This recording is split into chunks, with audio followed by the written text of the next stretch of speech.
Nonoo was appointed Ambassador of the Kingdom of Bahrain to the United States. She is also a non-resident ambassador of the Kingdom of Bahrain to Canada, Mexico, Brazil, and Argentina. Ambassador Nonoo received her MBA in Business Administration from the International University of Europe in Watford, United Kingdom, in addition to a Bachelor of Arts degree in Accounting from the City of London University. Her career has included positions as the financial director of both Gourmet and Jetflair International in the United Kingdom. She has also served as the managing director of Gulf Computer Services in the Kingdom of Bahrain. Ambassador Nonoo is one of the founding members of the Bahrain Human Rights Watch Society, established in November 2004, and elected General Secretary in September 2005. On October 10, 2008, Ambassador Nonoo was officially welcomed as an honorary member of the Board of Directors of the U.S. Bahrain Business Council. With her involvement in the organizations of various campaigns, Ambassador Nonoo has worked to improve working conditions in factories, raise awareness of the rights of women and children, campaigned for family and domestic law, and raised awareness of the plight of domestic workers. The topic that she's chosen today for the lecture is the use of innovative concepts of intercultural dialogue to build friendships and foster trust between civil society groups from the USA and the Islamic world.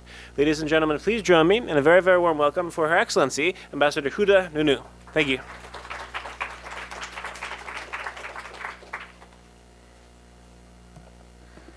Thank you, Mark, for your introduction. Ambassador, you're a hard act to follow. Great job. Thank you to the Institute for Cultural Diplomacy for inviting me to speak here today. The Institute is a monument to building bridges across cultures in an effort to advance understanding between them. In a world with as much cross-cultural tension as ours, this effort could not be more important. The Kingdom of Bahrain and the United States have enjoyed close military, political, and cultural ties for many years. And while my role as its ambassador to the United States, especially during these challenging times, requires special attention to the military and political aspects of my job, I have taken great pride out of being a cultural envoy for Bahrain. Throughout my experiences as a businesswoman, a human rights activist, a member of parliament, and now as an ambassador, I have always endeavored to use my unique background to enhance cooperation and understanding between nations and cultures. Unlike the previous ambassador, I'm not a career diplomat, I'm a political appointee, so I've only been doing this for 4.5 years. For many years, Bahrain was held up as a model for how intercultural dialogue and collaboration could contribute to building an effective state and an effective government. My family's history in Bahrain is a living testament to this truth. My family left Iraq in the late 1800s, seeking the universal immigrant ideal, religious and economic freedom. We found success in a society where one's religion offers no barrier to it. My family's history is not unique. You can find many similar examples among Bahrain's sizable Christian, Hindu, or Baha'i community as well. Bahrain has built its prosperity over the centuries on incorporating the aspirations of people of diverse backgrounds into a multicultural society. And although we have faced a number of challenges to our social cohesion over the past 2 years, I still believe in the power of cultural diplomacy to resolve differences. Cultural diplomacy has always been important to building a better relationship between the United States and the Islamic world. At no time was the importance of cultural diplomacy more evident than in the wake of the horrific September 11 terrorist attacks. In the wake of that terrible day, it became very clear that much work remained to be done to build cultural bonds on both sides of the ocean. Although a variety of factors have at times made the task more difficult, the United States' investment in cultural diplomacy has made meaningful contributions to American foreign policy in the Middle East in a way that the use of force could not. The deployment of cultural ambassadors to the Muslim world has exposed a new generation to the music, film, art, and literature of the United States. Furthermore, the investment the United States has made in developing cultural and educational exchange programs has helped to lessen the influence of radicals who demonize America for their own political benefit. And although it is clear that there is much more work to be done on this front, the success we have seen thus far has been encouraging. Cultural diplomacy has always been instrumental in the development of the Bahraini-American relationship. The history of Bahraini-American cultural diplomacy can be traced back to the 1890s, when American missionaries arrived in Bahrain and established a small medical clinic that would become the American Mission Hospital in Bahrain, and founded the first church in the Arabian Gulf. In the years since then, these efforts have only intensified. Much of this can be traced to the establishment of a U.S. naval base in Bahrain in 1948. And since then, a variety of American restaurants and other cultural institutions have sprung up across Bahrain. On one street, which is next to the naval base, you can see every single American fast food chain available there, some that are not even in Washington, D.C. So you'll have Dairy Queen, you'll have a McDonald's, you're going to have a Hardee's, everything that you can think of, Starbucks, Costa, everything is there. The naval base also serves a platform from which cultural diplomacy can be conducted. Frequently, American artists and musicians visit Bahrain to give performances for American military personnel. These artists also perform for Bahraini audiences. American musicians also regularly appear in large cultural festivals such as the Spring of Culture, and this takes place in Bahrain in the month of March, and draws crowds of tens of thousands of Bahrainis and also from around the Gulf countries. The U.S. Embassy in Manama is also actively engaged in effective cultural diplomacy. The highlight of these efforts is America Week, which has become a yearly festival that highlights American culture and brings Americans and Bahrainis from all walks of life together for events and performances. Improving the United States' relationship with the Islamic world through cultural diplomacy is not merely a one-way dialogue. Indeed, building cultural bridges between Bahrain and the United States is one of the most important roles as my most important roles as an ambassador. In this spirit, I frequently host receptions and events at the embassy that feature Bahraini cuisine, music, art, and religion. During the month of Ramadan each year, the embassy hosts a traditional iftar dinner each week that is open to people of all faiths. We use these events as a way to expose Americans to Bahrain's rich religious tradition and to build bonds of friendship in the Washington, D.C. community. These events are also important opportunities to highlight Bahrain's history as a bastion of religious pluralism in the Middle East.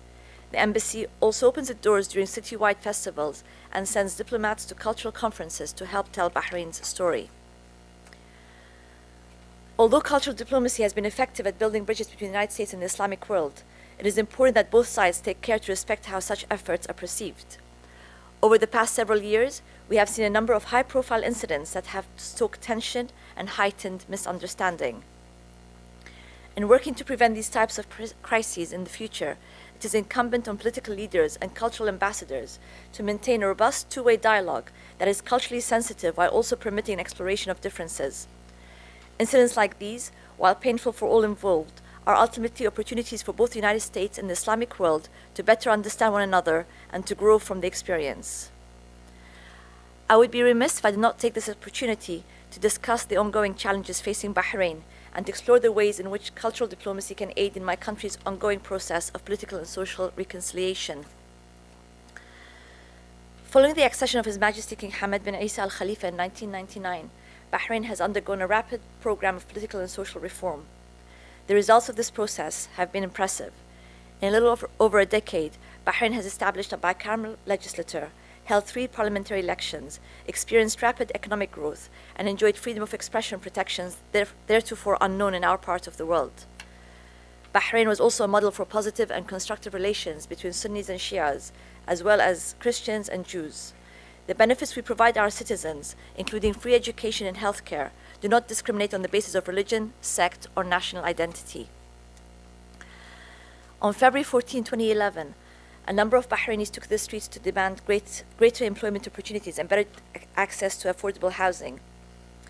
These demonstrations began peacefully, and the legitimate concerns of the demonstrators were national rather than sectarian in nature. Unfortunately, a small group of extremists hijacked these demonstrations to advance a divisive sectarian agenda. The demonstrations strained social cohesion, imperiled law and order, and brought Bahrain to the brink of civil war. In responding to these events, the government made many mistakes that contributed in their own way to the polarized environment in which we find ourselves. In seeking to heal these divisions, the government of Bahrain has taken a number of important steps to shed light on abuses, to implement meaningful reforms, and to pursue a meaningful, inclusive dialogue that will ultimately lead to the resolution of our political differences. As someone who owes a tolerant, multicultural, non-sectarian Bahrain a great deal for my personal and professional success, it has been very painful to watch how sectarian strain has brought Bahrain to where it is today. Although we face many challenges as a nation, I sincerely believe that an inclusive and comprehensive dialogue between all of Bahrainis people can make a substantive contribution to nation healing and reconciliation. The government's commitment to dialogue cannot be questioned. His Royal Highness Crown Prince Salman bin Hamad Al Khalifa reached out to the opposition at the height of the unrest and extended an unprecedented offer for dialogue and reform. The opposition's rejection of this initiative has had a profoundly negative impact on Bahraini society and has contributed to a general mistrust and suspicion. It is imperative that we break this impasse. In early December, His Royal Highness, the Crown Prince, renewed his call for dialogue in a keynote address at the 2012 Manama Dialogue. Although there has been a great deal of posturing in recent months by the opposition, I have been heartened by the response to this latest initiative. An inclusive dialogue that takes into account the aspirations and desires of all Bahrainis is the only way to resolve our differences. Although any dialogue must be driven and led by Bahrainis, we find great value in assessing how cultural diplomacy has helped to resolve disagreements around the world. In a world as uncertain as ours, learning to better understand diverse cultures is not a luxury, it is a necessity. I would like to thank the Institute for this opportunity to speak with you today and to share my thoughts on this important topic. And I would like also for whoever is here in Washington, D.C., you have an open invitation to the Ramadan iftars. This year, Ramadan will be July and August, and usually it's every Thursday night at the embassy around 8:30, 9 o'clock. So I look forward to seeing you. Thank you very much for your Thank you. presentation, and welcome to Washington, D.C.